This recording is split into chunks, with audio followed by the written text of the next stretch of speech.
उदारतेसाठी ती प्रसिद्ध आहे का? तिच्या प्रत्येक कणाकणातून, तिच्या पेशीतून, प्रत्येक अन्न घटकातून, तिच्या प्रत्येक रसातून हा देह तिनं प्रतिदेह दिलेला असतो. तो असाच येत नाहीये. कॅल्शियम हाडं बांधण्यासाठी विज्ञान भरपूर आहे, सांगत बसत नाही.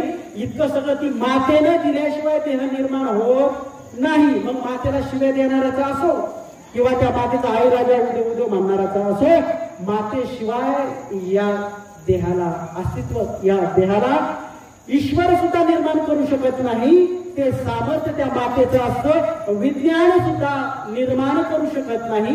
मूळ पेशी स्टेम सेल त्या मातेच्याच उदरातल्या घ्यायला लागतात. मातेशिवाय काही शक्य नाही, सृजन शक्य नाही.